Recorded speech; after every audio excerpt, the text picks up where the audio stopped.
Hello hello.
Jnana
जन युगल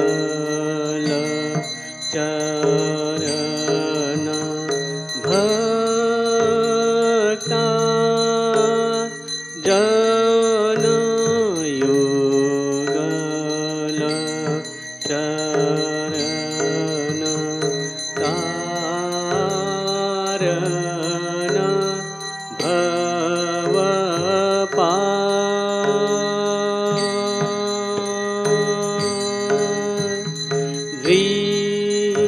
द्विमित युग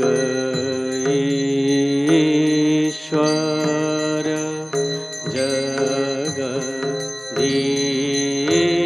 जगदीश्वर योग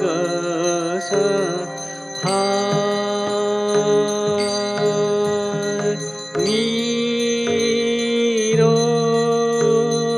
धन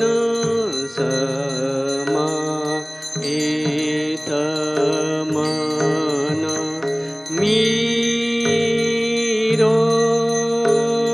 धन समाहित मन निरखित कृपा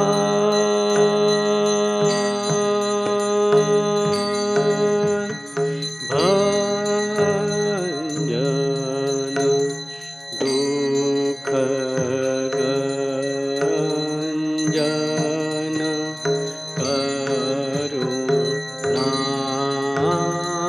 करुणाघन कर्म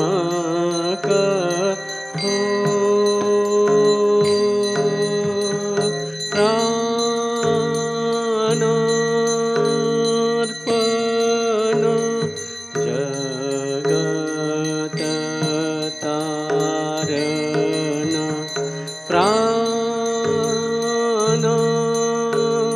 प्राणार्पण जगत तारण कृंतन कले ढो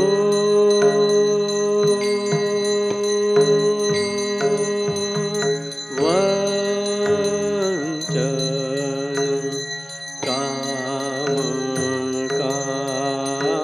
कांचन अति निंदित इंद्रिय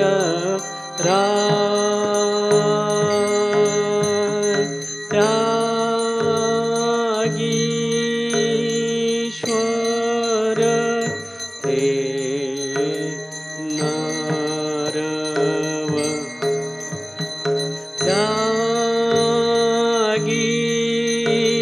त्यागीश्वर हे नरवर देह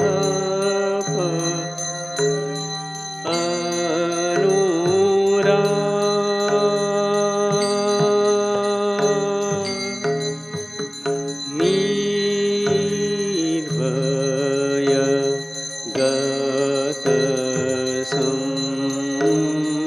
संशय दृढ निश्चय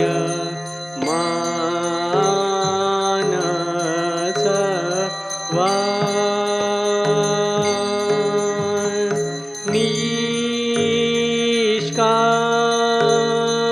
निष्कारण भक्त शरण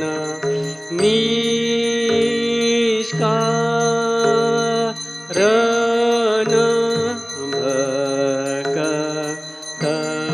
शरण त्यजी जाति कुल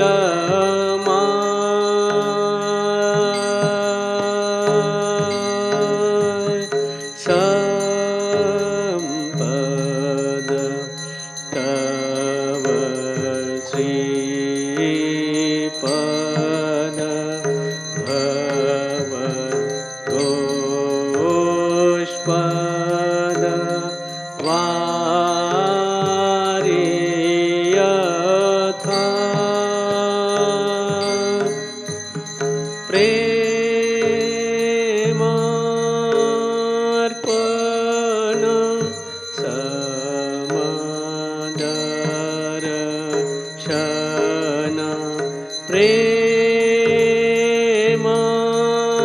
प्रेमार्पण समदर्शन प्रेमार्पण समदर्शन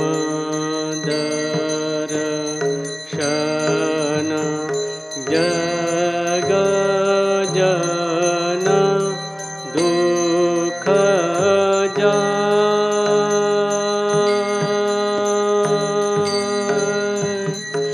संपद तव श्रीपद भव पुष्पद वारियथा प्रेमार्पण समदर्शन प्रेमार्पण समदर्शन जगजन दुःख जाय नमो नमो प्रभुवाक्यमनादित नमो नमो प्रभुवाक्यमनादित मनोवचनैकाधार प्रभु मनोवचनैकाधार ज्योतिरज्योति उज्ज्वल रुधिकंदर ज्योतिरज्योति उज्ज्वल रुधिकंदर तुमि तम भंजनः प्रभु तुमि तम भंजनः नमो नमो प्रभुवाक्यमनादित नमो नमो प्रभुवाक्यमनादित मनोवचनैकाधार प्रभु मनोवचनैकाधार ज्योतिरज्योति उज्ज्वल रुधिकंदर ज्योतिरज्योति उज्ज्वल रुधिकंदर तुमि तम भंजनः प्रभु तुमि तम भंजनः धे धे रंग रंग भंगवा ते अंग संग मृदं धे धे धे रंग रंग भंगवा जे अंग संग मृदं गायिचे छंद भगत वृंद आरती तुम्हार गायिचे छंद भगत वृंद आरती तुम्हार जय जय आरती तुम्हार हर हर आरती तुम्हार शिव शिव आरती तुम्हार खंडन भव बंधन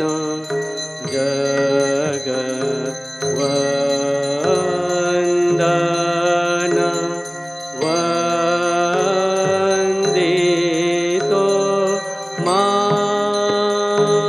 माय जय श्री गुरु महाराज जी की जय।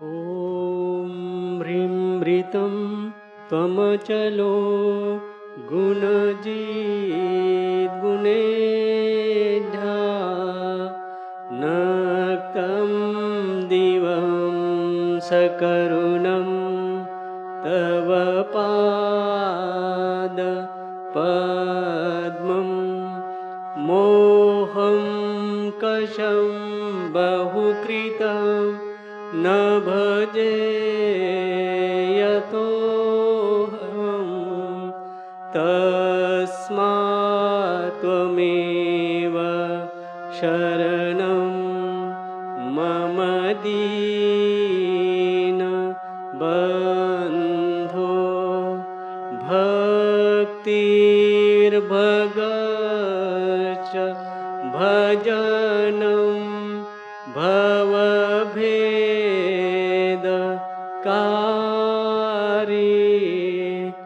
गच्छन्त्यलं सुविपुलं गमनाय तत्त्वं वक्रोद्धृतोऽपि हृदमे न च भाति किञ्चित् तस्मात् त्वमेव शरणं मम दीनबन्धो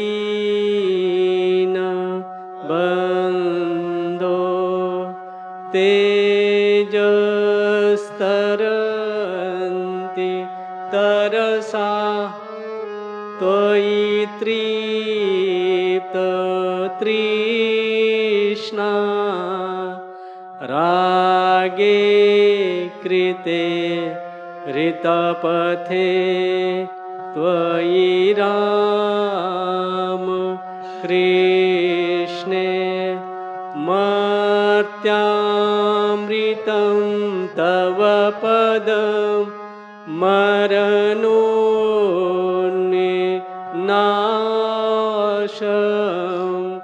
तस्मात् त्वमेव शरणं मम दीनबन्धो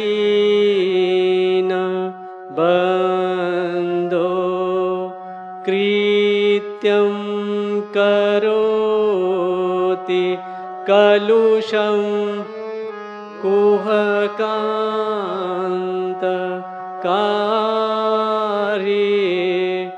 स्नान्तं शिवं सुविमलं तव नाम नाथ यस्मादहं त्वशरणो जगदेकगम्य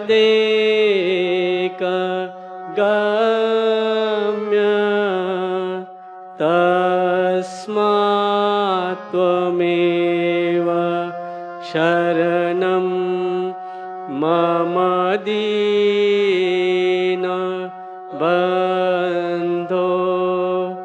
ॐ स्थापकाय च धर्मस्य सर्वधर्म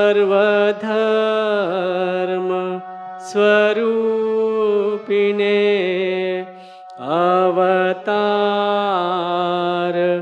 वरिष्ठाय रामकृष्णाय ते नमः। ॐ नमः श्री भगवते रामकृष्णाय नमो नमः। ॐ नमः श्री भगवते रामकृष्णाय नमो नमः। ॐ नमः श्री भगवते रामकृष्णाय नमो नमः।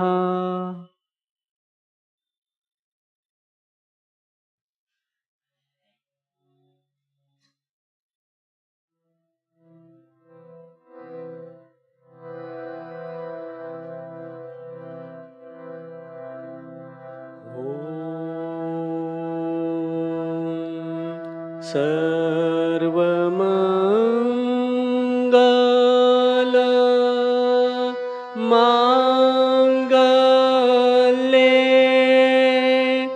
शिवे सर्वार्थ साधिके शरण्ये त्र्यंबके गौरी नारायणी नारायणे नमोस्तुते सृष्टि स्थिति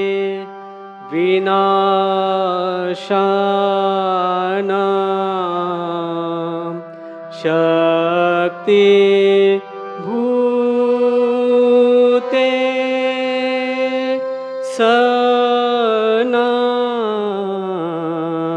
सनातनी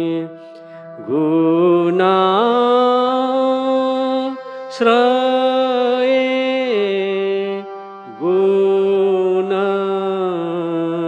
गुणमये नारायणे नमोस्तुते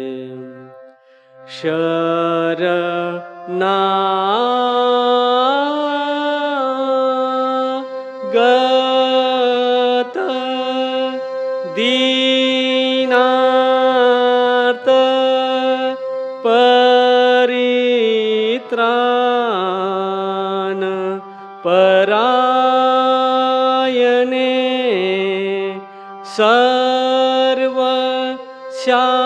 सर्वशार्ति हरे देवी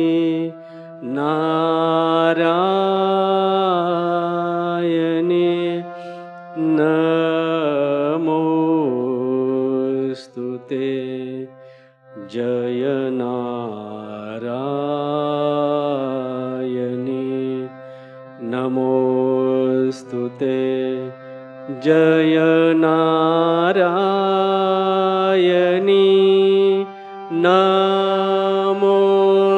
नमोस्तुते जय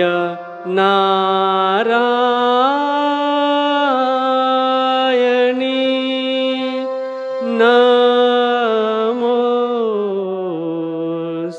नमोस्तुते जय नारायणी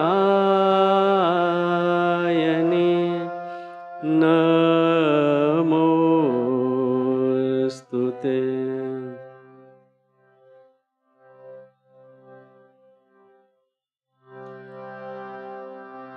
जय महामाई की जय जय भगवान श्री रामकृष्ण देव की जय जय स्वामी जी महाराज जी की जय।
Namah Shri Yatirajaya Vivekananda Sure Satchit Sukhaswarupaya Swami Tapaharine. So we are drawing towards the end of this lecture, Absolute and the Manifestation by Vivekananda. And last time, there was a certain generosity of spirit in this system that we call Advaita, non-dual ideas, that Vivekananda was emphasizing. And he said, if you seek a universal religion which can apply to everyone, that religion must not be composed of only the parts, but it must always be their sum total and include all degrees of religious development. Which essentially means that, look, it's not that we are saying that there is this bunch of different religions that exist as disjoint units, like a bouquet of flowers, but rather something that is organically unified, like a plant, like a living plant. So, in order to have this synthesis between different religious systems, faith systems, what one needs to do is get to something that is common to all these large systems of thought. And whenever you seek out something that is common to a large number of phenomena, in this particular case, a large number of faith systems, so to speak, what you are really seeking is something universal and hence something that is true, something deeper than just putting together a bunch of faith systems together like a bouquet. A bouquet will last a couple of days, but it will dry out. If, on the other hand, one seeks a unification in terms of something deeper and organically true about all these systems, then one is doing something which is not just, this is what he means when he says this is not just a sum of parts. It's not some disparate union of parts somehow assembled together through some trickery, but rather it has resulted out of a deeper investigation into that which underlies these various systems of thought. And he goes on to say, this idea is not clearly found in any other religious system. They are all parts equally struggling to attain to the whole. The existence of the part is only for this. And then, so from the very first, Advaita had no antagonism with the various sects existing in India. There are dualists existing today, and their number is by far the largest in India, because dualism naturally appeals to less educated minds. It is a very convenient, natural, common sense explanation of the universe. But with these dualists, Advaita has no quarrel. The one thinks, the dualist, that God is outside the universe, somewhere in heaven, and the other, the Advaitin, that he is his own soul, and that it will be a blasphemy to call him anything more distant. Any idea of separation would be terrible.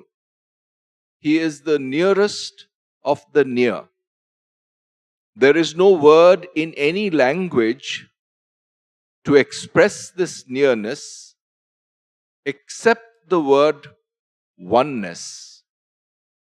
With any other idea, the Advaitist is not satisfied, just as the dualist is shocked with the concept of the Advaita and thinks it blasphemous. At the same time, the Advaitist knows that these other ideas must be, and so has no quarrel with the dualist who is on the right road. From his standpoint, the Advaitin standpoint, the dualist will have to see many. It is a constitutional necessity of his standpoint. Let him have it. The Advaitist knows that whatever may be his theories, he is going to the same goal as he himself. There, he differs entirely from the dualist who is forced by his point of view to believe that all differing views are wrong. The dualists all the world over naturally believe in a personal God who is purely anthropomorphic, who, like a great potentate, like a great king in this world, is pleased with some and displeased with others. He is arbitrarily pleased with some people or races and showers blessings upon them. Naturally, the dualist comes to the conclusion that God has favorites, and he hopes to be one of them. You will find that in almost every religion there is the idea, we are the favorites of our God, and only by believing as we do can you be taken into favor with him. Some dualists are so narrow as to insist that only the few that have been predestined to the favor of God can be saved. The rest may try ever so hard, but they cannot be accepted. I challenge you to show me one dualistic religion which has not more or less of this exclusiveness. And therefore, in the nature of things, dualistic religions are bound to fight and quarrel with each other, and this they have ever been doing. Again, these dualists win the popular favor by appealing to the vanity of the uneducated. They like to feel that they enjoy exclusive privileges. The dualist thinks you cannot be moral until you have a God with a rod in his hand ready to punish you. The unthinking masses are generally dualists, and they, poor fellows, have been persecuted for thousands of years in every country, and their idea of salvation is therefore freedom from the fear of punishment. I was asked by a clergyman in America, "What, you have no devil in your religion? How can that be?" But we find that the best and greatest men that have been born in the world have worked with that high, impersonal idea. So there's a fair bit here to be elaborated upon. And I think we had mentioned this particular karika from Gaudapada's karika on the Mandukya Upanishad, the Mandukya karika, where he says, Swa Siddhanta Vyavasthasu Dvaitino Nishchito Dridam Parasparam Virudhyante Taih Ayam Na Virudhyate. Swa Siddhanta. coming to a conclusion of their own theology, Siddhanta, conclusion, Vyavasthasu, being situated in this conclusion, Dvaitino, the dualists, Nishchito Dridam, are rigid, strongly honed on to that conclusion. Parasparam Virudhyante, fight and quarrel with each other. Tai Ayam, with that conclusion, with that dualistic conclusion, this, the non-dual conclusion, does not have Tai Ayam na Virudhyate, has no quarrel. This is what Vivekananda is trying to explain here. Why? I mean, why the quarrel between dualists? And why the absence of a quarrel between all of those from the Advaitins' standpoint? This is something we need to understand. And when we are talking about dualists, what really do we mean? First, it is those that construct a theology not based on just their devotion, but a theology to somehow construct a somewhat dubious intellectual superstructure around this, so that this devotion that they feel, which is justified, is given some kind of an intellectual ramification which will bolster the pride or the strength in being devoted to some particular personal anthropomorphic ideal. It is this exclusiveness or this exclusive nature of dualism that is being critiqued or criticized here. This exclusiveness which refuses to acknowledge that another human being with a different belief system, with a different narrative, has equal rights as oneself. This is exactly the basis of exclusivism. Whereas the Advaita in terms of its practice, in terms of its feeling or heart, is naturally inclusive. Why?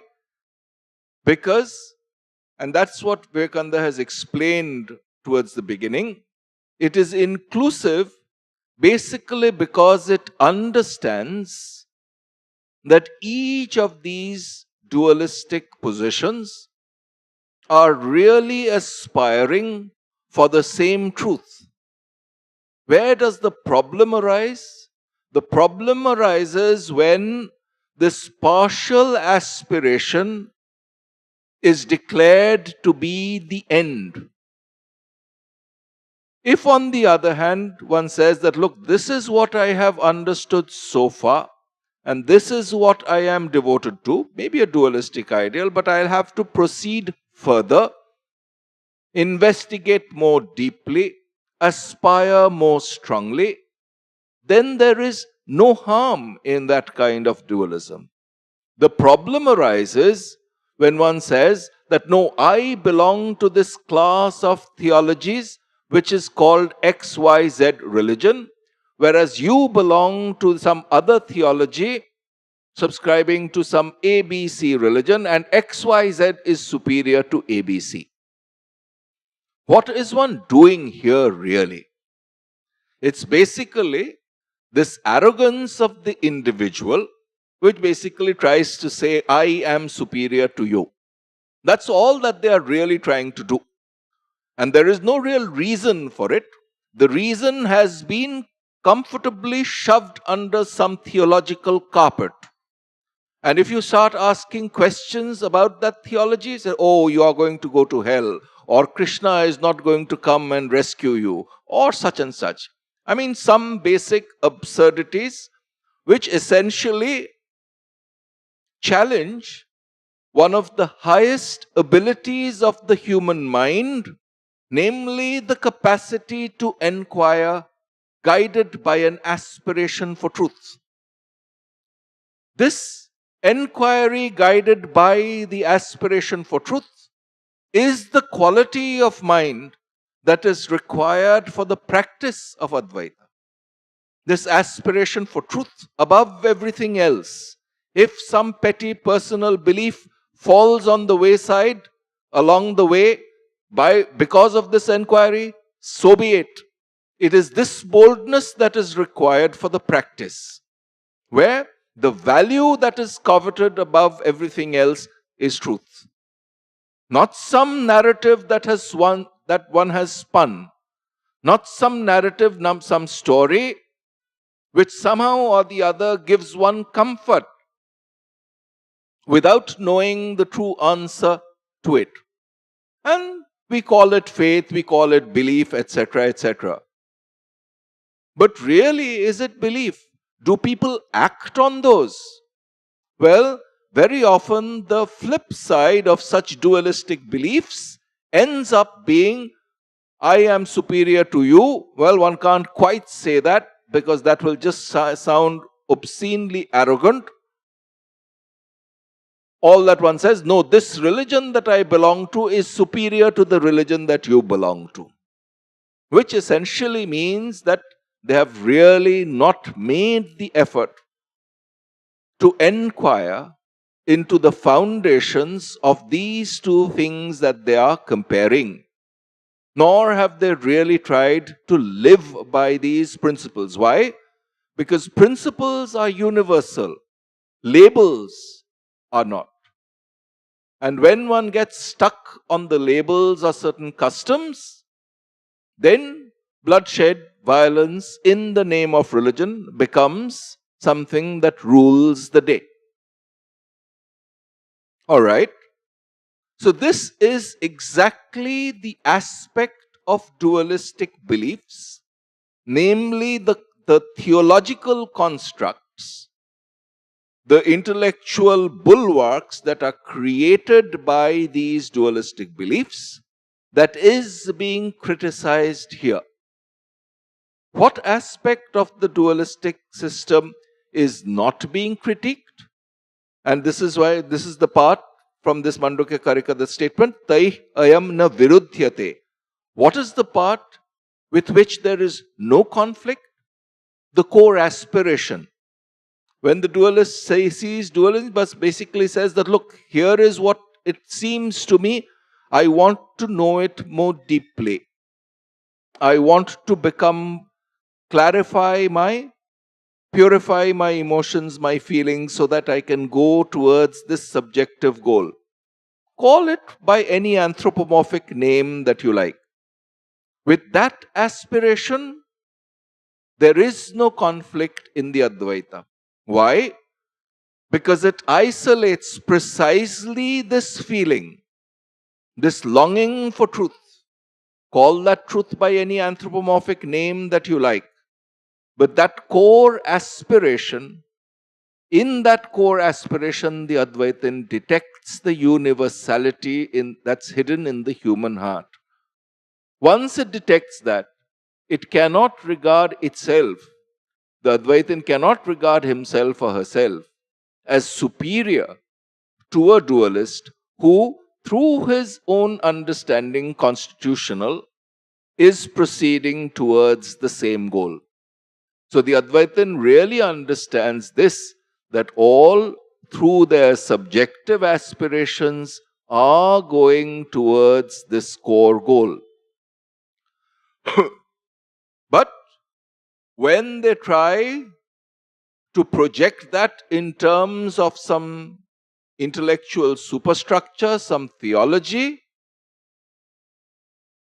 and essentially try to frighten others or be violent to others, then what they are really indulging in are these three passions: anger, fear, hatred. definitely in the name of religion, but that is not what the core religious aspiration is about.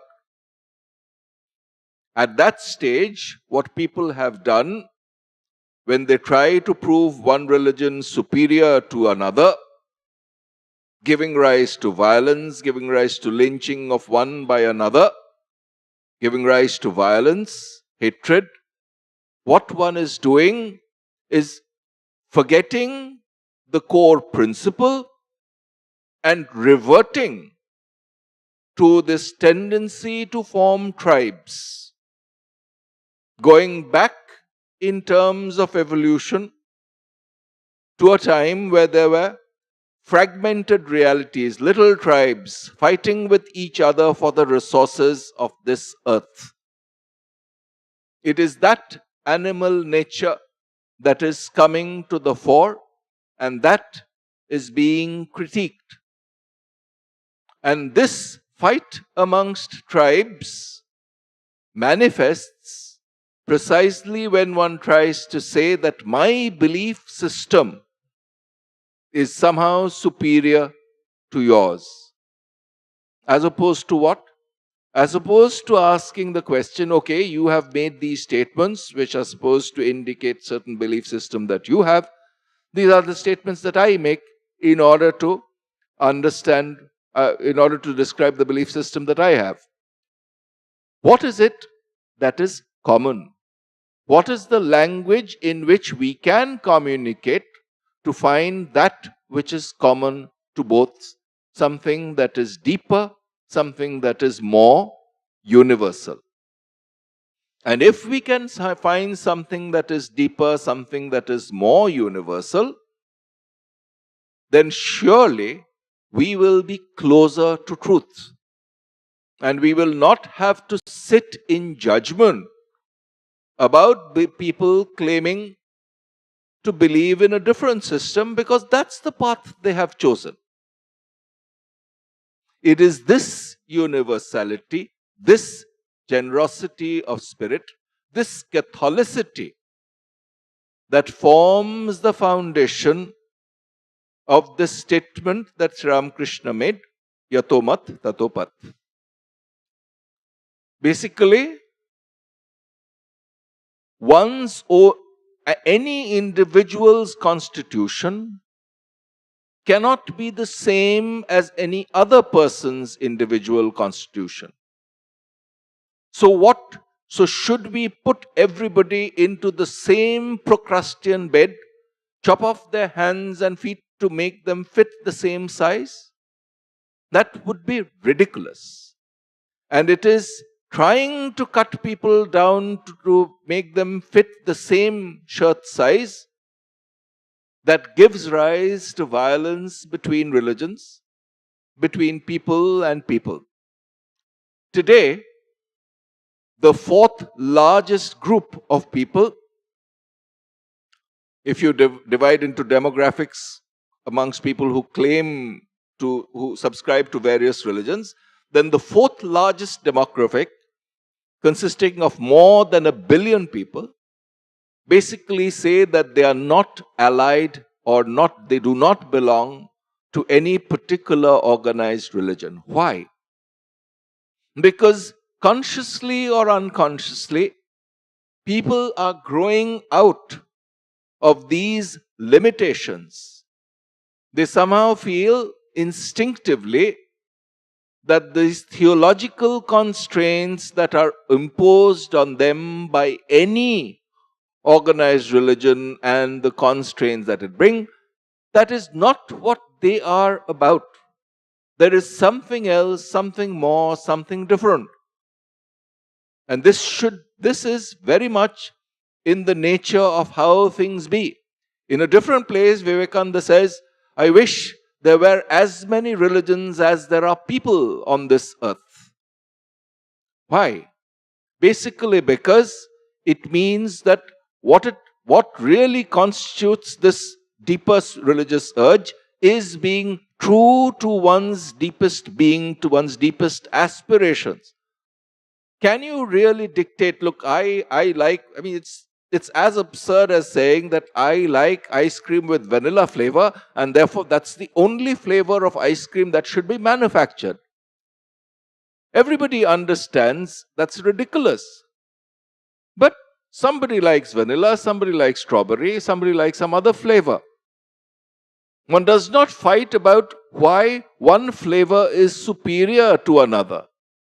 You have different people liking different things, and they get similar kind of satisfaction out of eating the same ice cream, perhaps with different flavors. It's the same thing here. There are certain ways of thinking about the world, certain different world views that one has, and we can live with another person having a different worldview.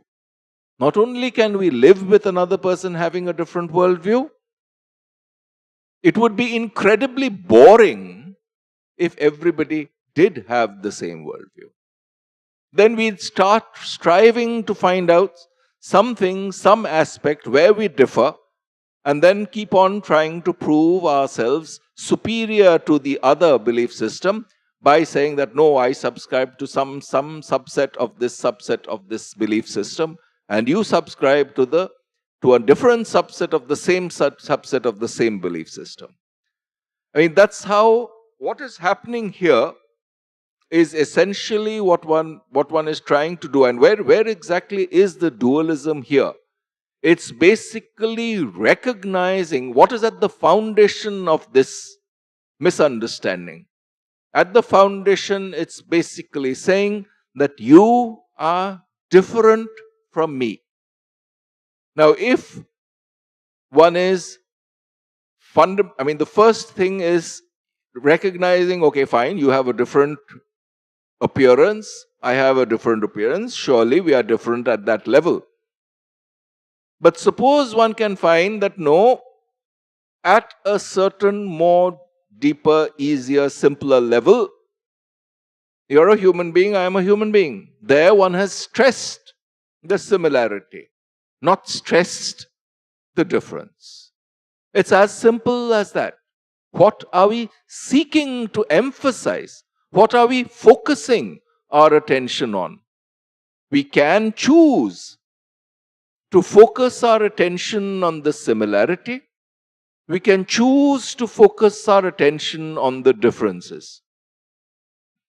If we choose to focus on the similarities, it will culminate, that focus of attention will culminate in oneness.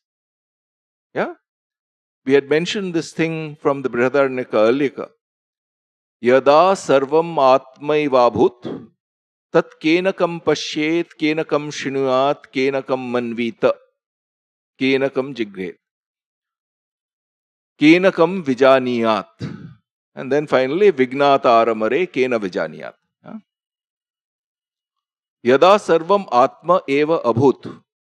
When all that exists has been seen as essentially this same consciousness in you and me, going forth and getting qualified by various different things, then one's own real essence has been identified with that conscious principle, and in it there is no difference between you and me or a dog or a cat, or for that matter, this entire world. What happens with the mind as the mind starts getting unified, purified and unified? It's basically the mind retracing its path to its own origins, where we are basically asking ourselves this question: where do these thoughts come from? Where does this mind emerge from? And then it's sort of a backtracking. First, the mind goes out and says, okay, there's this light around me, there's this building around me, there's this room in which I am sitting. The next step It says, I am aware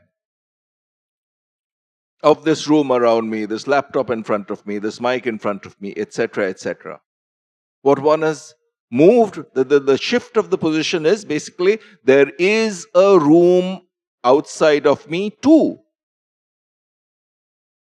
I am aware that there is this room around me. From the objective reality, it becomes a mixture of this conscious principle and the objective universe. Proceeding further, one sees that what is really essential to all these perceptions of this world around me is this awareness, also called consciousness. So what is essential to every act of cognition is this conscious principle. This again is a passage from the Kenopanishad, something we've repeated here. Pratibodha viditam matam amritatvam hi vindate. In and through every act of cognition, in and through every act of mentation, in and through every act of volition, it's the same conscious principle coming forth. Can we focus our attention on that?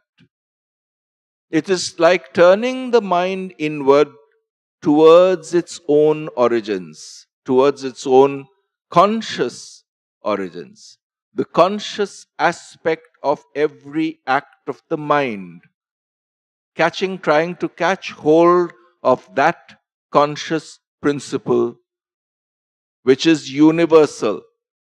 And once one catches hold of it, what happens is that these fragmented realities, these fragmented theologies that cause conflicts between one dualistic religion and another, that loses significance, loses importance. What gains importance is this universal conscious principle. So starting from any stance, any sufficiently deeply held set of convictions, if one seeks truth in it, if one seeks the principle of knowledge, also called the principle of unification in it, what it culminates in is this principle of consciousness. And in different systems of thought, they have different names, but those names are not the thing in itself. The Advaitan calls it Atman or Brahman, the Madhyamaka Buddhist calls it Shunya, the scientist today calls it consciousness itself. Yeah? And the dualist refers to the same thing as God. Yeah? Once one has this understanding that, well, people are calling it by different names, but really the core aspiration is a common human aspiration in everybody's heart, then this conflict between one dualistic theology and another get attenuated because one understands that these are really fighting over husks and they are not the essential part of any core spiritual aspiration. We'll return to this next week. Om Shanti Shanti Shanti Harihi Om Tat Sat Shri Ramakrishna Arpanamastu.